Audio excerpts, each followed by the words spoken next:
now the word to Dominique Ristori, Director General, DG Energy, European Commission. Please. Thank you very much, President, and thank you, dear Professor Bassozi. Thank you, all Italian authorities, and in particular ENEA, Commissioner Testa, all his team, and also the three DG of the European Commission who have contributed to the preparation of this event, DG ENER, DG RTD, and the Joint Research Center. This is also the demonstration of a new team-oriented of the European Commission. As you know, the structure of the Commission has been modified. We have now not only a Commission based on Vice President ensuring coordination, group of commissioners, and the three DG have three different commissioners, but we have one Vice President in charge of a coordination for Energy Union. But the DG are also working on a day-to-day permanent basis, and this is important in order to ensure more efficiency. I would like this morning to pass essentially to you four messages. First, regarding energy policy objective and ambition, and of course the role of technologies. Second, the need to build on what has been achieved so far, and it is important because we have done a lot also during the recent past. Third, we should focus on clearly identified priorities. This is fundamental.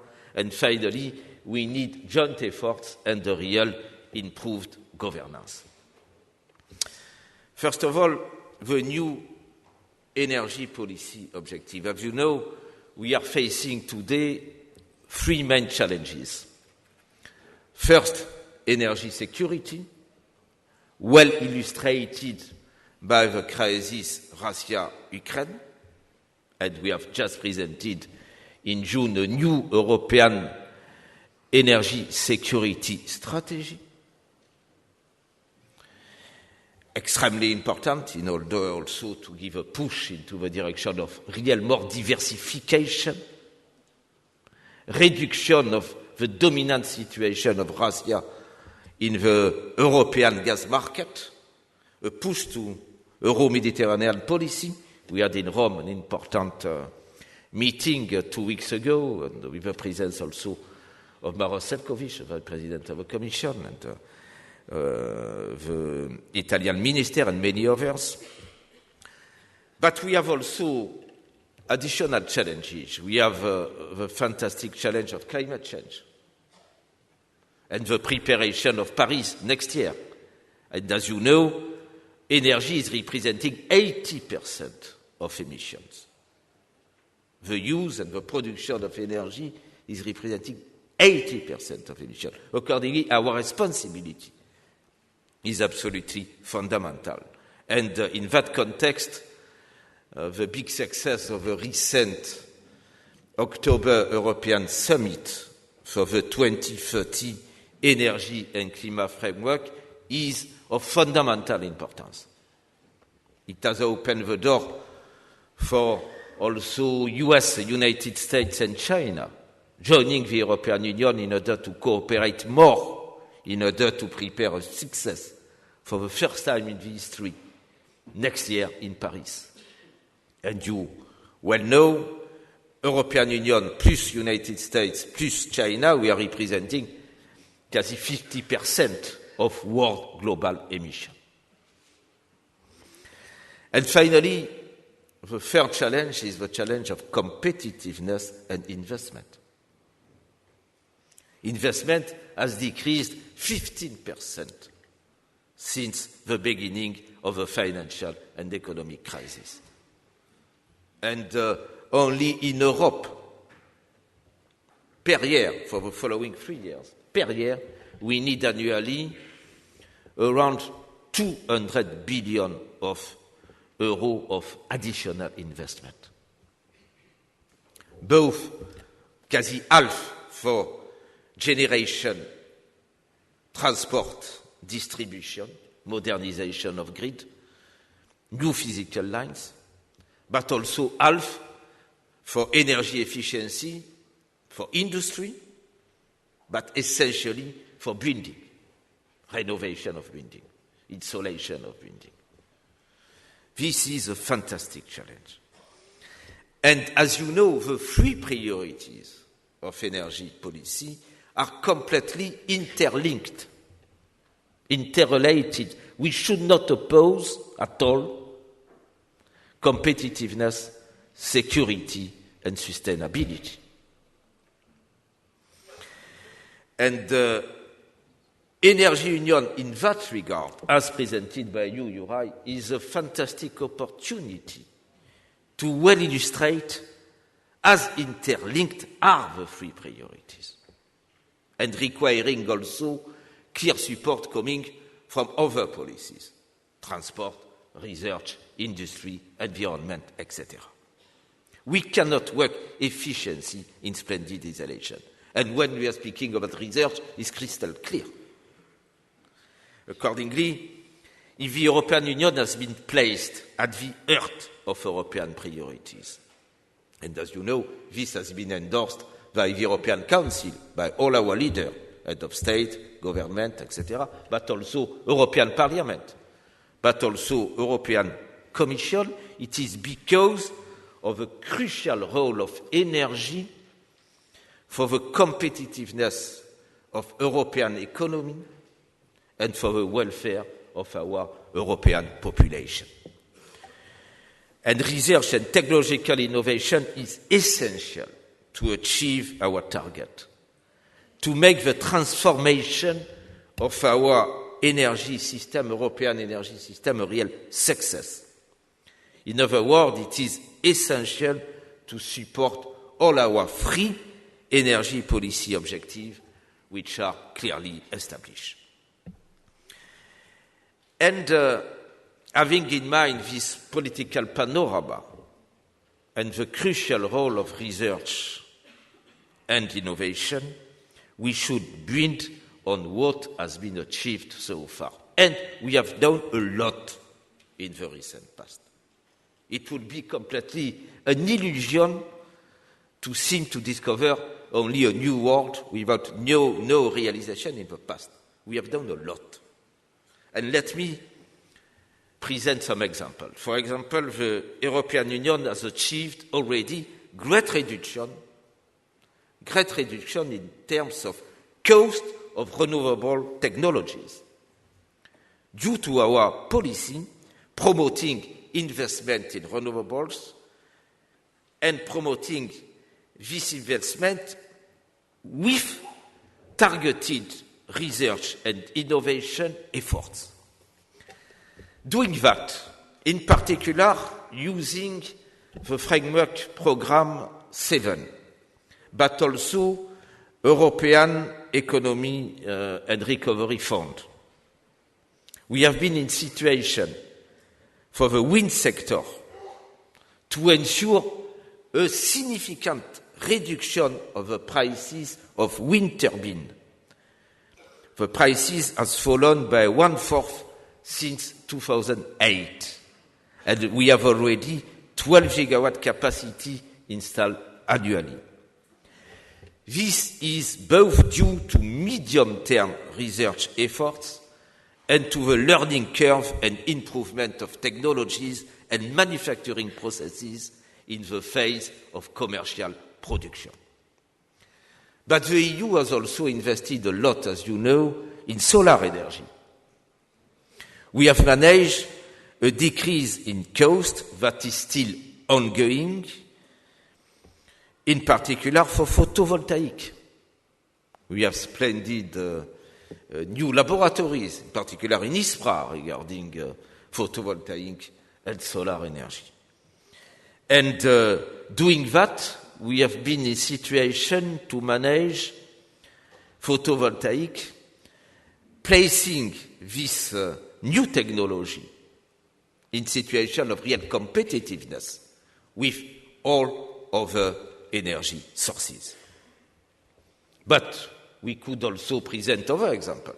The level of action and initiative in the context of building, European Code for Building, as well as the performance of our product, are one amongst the best in the world due to the support of research and technologies. And it is the same when we are speaking about nuclear safety. Frankly, we have the best, probably the best, nuclear power plant, ensuring a higher level of nuclear safety due to our common effort in the context of research and nuclear fission. And this is important at the time Europe, as you know, is also the architect and the pioneer of nuclear safety in international fora. Accordingly, we have done a lot, but now we should open, it's my third point, a new approach with an increasing capacity to focus on clearly identified priorities. And without that, it will be impossible to increase our capacity to support political priority and, in particular, energy union. And I would like, frankly, to express my recognition to all of you who have contributed to the new integrated roadmap. This is an important progress, establishing a comprehensive overview of the main challenges in the field of energy research.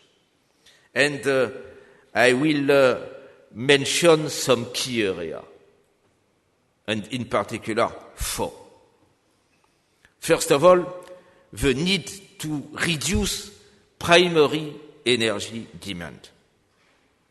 I mean, in particular, an increasing capacity to improve the efficiency of building. We need more efficient building. And this, ladies and gentlemen, is valid everywhere in Europe. This is valid in Helsinki, in the north of Europe, but it's valid also in Athens, in Rome, in Brussels, or in Paris, or in London, or in Dublin.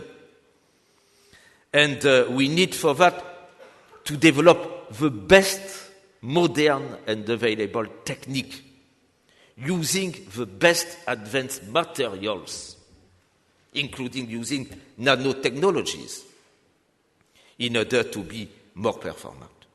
And as I mentioned, this is representing huge potential in terms of investment, but regarding also our capacity to relaunch economic activity in Europe.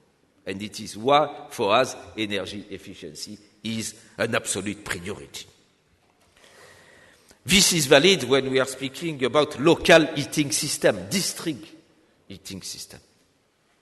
And we will organize an important meeting in Brussels, 26th and 27th of February, precisely dedicated to the role of cities, of smart cities. I was very pleased with your presentation of your video on Enea addressing the challenge of smart cities. But in concrete terms, smart cities are oriented also into efficient building and incorporating heating. And we will address the challenge in February in Brussels, and we will associate all those having expertise in that. And as you know, eco-industries are representing a lot also in terms of new activities and potential of growth and job. But second, new technologies are needed also to diversify and to consolidate supply options. Supply options both internally, indigenous, and externally. And for example, we should pay more attention to the development of biomass. Biomass and territory. We spoke just before with Professor Prodi on that. And I would like to take the opportunity to express our common recognition to him for all his support to energy policy, his support to research during many years in the European Parliament. Thank you very much, Professor Prodi, and please.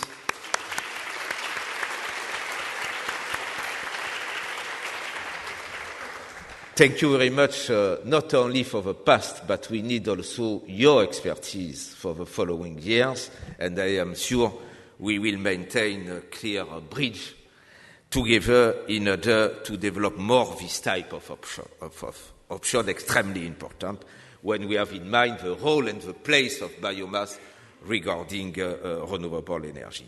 But we should also pay more attention, for example, to carbon capture and storage technologies, not only to reduce significantly emission in the context of coal power plant, but also for intensive industries, for reducing emission in intensive industries. And for that, there is a need to invest more on large demonstration projects, and I am pleased that in the context of European Summit, it has been possible to incorporate CCS and ensuring a link with NER 300 or 400 in the future in order to support more this type of initiative.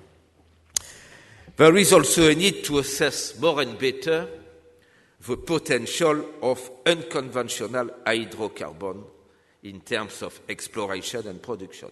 And what is needed first is scientific approach, largely beyond ideology. What is important is to know more if we have or not important reserves in Europe. To know more where the reserves are located. To know more the geology around the reserve. And then we can judge all other aspects, including economic viability of project. But scientific approach is needed first, and it is why, again, DGNR, together with DG RTD, GRC, but also ANV, but also CLIMA, has launched a new European science and technology network for unconventional hydrocarbon. And this is particularly important, you know, at a time we are facing important decrease of oil prices, passing from $115 per barrel in June and closer today to $70 per barrel. This is due, based on our first analysis, not only to the low level of economic growth at international level, but also due to the rapid development of oil shale in the state, with low cost, very low cost in comparison with conventional exploration. Accordingly, again, we need more scientific and economic analysis regarding all this ongoing development. Third important point, we need to optimize energy network infrastructure. This, ladies and gentlemen, is fundamental for addressing the challenge of a completely integrated and efficient European internal energy market. And we need two things. We need new physical lines, in particular in the most vulnerable area, and we need to reflect on the more efficient market design in order to take note of the evolution of energy mix in Europe and to balance demand and supply of electricity in a more efficient way. And this will require a new capacity to manage also variability and intermittence. At a time, renewables are representing a lot in terms of electricity generation. Accordingly, we should integrate the two aspects. The baseload electricity produced by big coal, nuclear or gas plant, and decentralized electricity. And for that, we need also to reflect not only in the perspective or in the context of coordination of capacities, in particular at regional level, but also a new role for storage, for the stabilization of the grid, as well as demand response. This is the way to proceed, but we need also to be in situation to address technological challenge, in particular for storage, including with the incorporation of hydrogen and production hydrogen, produced not only from coal or gas, but also from renewables. This is and will be, again, a real technological challenge. And last example, we need also to push electromobility. Frankly, the cities, urban areas, are the most polluted and the most congested. And it is the place where 70% of European population is concentrated. And technologies are becoming mature in order to produce more clean electricity, as well as to produce more clean urban cars. And we should establish a bridge between, again, energy sector, industrial sector, but also research and innovation and technologies. And it is time to do that and to address the challenge and ensuring more coordination between also energy policy and transport policy. And I hope we will work and we will accelerate the work in the following weeks and months. And our meeting in Brussels in February will associate some important mayors of the capital of the European Union. The cities and smart cities will play an important role also in Paris, because we should work in the context of legally binding commitment, but also on voluntary contribution, and frankly, the cities have a crucial role to play.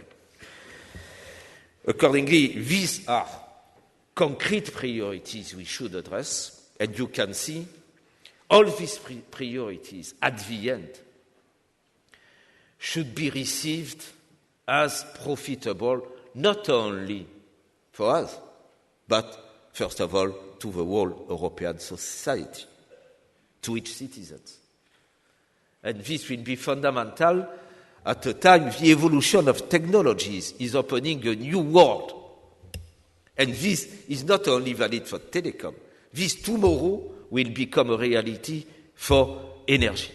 I mean, we will certainly finish, not in 20 years, in the following years, with small energy box on the model of an iPhone, giving to each European energy consumer the full command of its energy consumption. And this will be a real energy revolution due to the progress of science. And frankly, we should not repeat the situation we had with photovoltaic, with Europe representing the large majority of new installed capacity in the world, but at the same time, the large majority of new industrial equipment built in China or in the East. We should ensure in advance the real bridge between scientific department, energy sector, and industrial sector in order to have our economy much more competitive in Europe. And this will require a new governance. I think our model of set plan, of CETIS, following each progress, is a very good model in terms of governance. We have made a lot of progress with the integrated roadmap. And frankly, I am confident with our common capacity, working together with this type of governance, incorporating all levels, European levels, national level with member states, but also all key stakeholders. I am confident we will be in situation to produce the following month, a real action plan in order to translate all these priorities in real new product corresponding to the best standard available. Thank you very much for your attention, and thank you for your contribution.